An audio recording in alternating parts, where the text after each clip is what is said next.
et bienvenue sur la chaîne YouTube de Notre École Alternative. Aujourd'hui dans cette nouvelle vidéo, je vais vous parler de la continuité pédagogique. La continuité pédagogique que nous avons dû mettre en place lors de la crise sanitaire du Covid-19 qui a eu lieu de mars à mai 2020. Je voulais justement vous faire part des choses qu'on avait pu mettre en place pour garder le lien avec les familles, l'équipe encadrante et les enfants. Ça a été un petit challenge, un petit défi pour l'école, puisque lorsque nous sommes physiquement présents et présentes à l'école, il n'y a pas de support vraiment de travail, il n'y a pas tellement de fiches pédagogiques ou de polycopier tout préparé, il n'y a pas vraiment de leçons au tableau, il n'y a pas vraiment de leçons tout court. Les enfants ont des cahiers d'exercices, ont certaines fiches, mais c'est beaucoup de façon informelle. Donc instaurer une continuité pédagogique en gardant nos valeurs et en gardant ce lien-là qu'on apprécie avec les enfants, c'était un petit peu compliqué.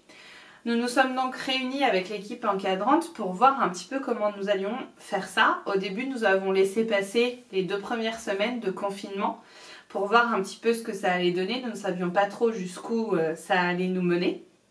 Et puis très vite, le besoin s'est fait sentir de partager nos quotidiens, le quotidien à la fois des adultes, des familles, des enfants, de l'équipe encadrante.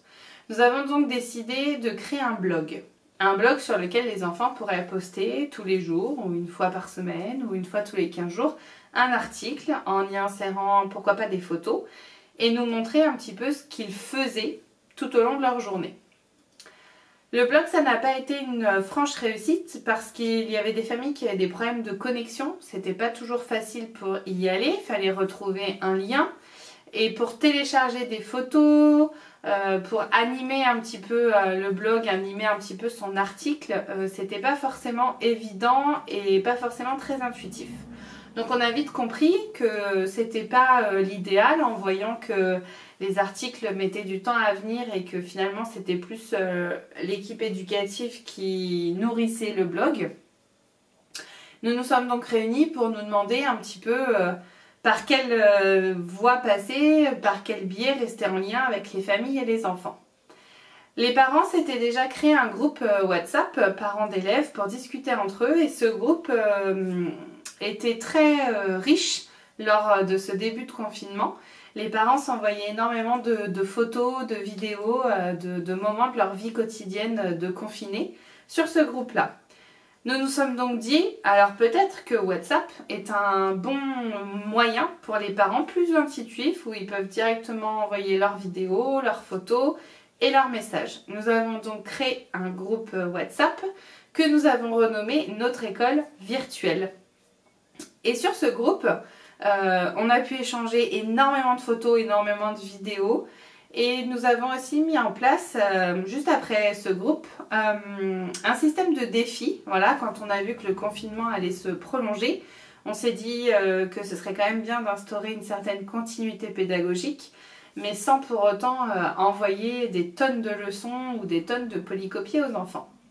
Donc sur le groupe WhatsApp, nous postions chacune à tour de rôle, selon une tranche d'âge définie, des défis. Donc des défis français, maths, histoire, géo et des défis en commun. Ça pouvait être vraiment un petit peu de tout, j'ai envie de dire. Donc ça pouvait être une chasse à la lettre pour les plus petits, tout comme des définitions d'une épidémie, d'une crise sanitaire ou quoi que ce soit pour les plus grands. Donc vraiment des défis qui pouvaient porter sur la situation actuelle, sur la nature, sur des choses que nous avions déjà vues en classe, notamment autour du monde, donc sur les pays, sur les drapeaux, sur l'alimentation, voilà. Et donc ce mélange groupe WhatsApp et défis, ça a super bien fonctionné. Les parents et les enfants, les familles étaient très réactives. C'était quelque chose que les enfants appréciaient faire. Voilà, donc ça c'était vraiment une chouette expérience. Nous aussi, l'équipe encadrante, nous faisions les défis et nous donnions notre résultat le soir aux enfants. Et donc ce groupe vraiment été riche et animé pendant toute cette période de confinement. Donc voilà un petit peu comment nous avons géré cette continuité pédagogique. Nous avons également par email régulièrement envoyé énormément de liens pour des logiciels éducatifs que nous trouvions bien faits, des liens pour des visites de musées virtuels, des liens pour télécharger des magazines éducatifs, voilà, d'autres supports que les parents et les enfants pouvaient explorer chacun à leur rythme. Et au final, on a réussi à reproduire le système de l'école de façon virtuelle. Nous envoyions des choses ludiques, amusantes, avec quand même un objectif pédagogique derrière. Et les enfants avaient le choix de faire, de ne pas faire. Voilà, donc on a trouvé en tout cas la porte d'entrée qui convenait bien pour Néa.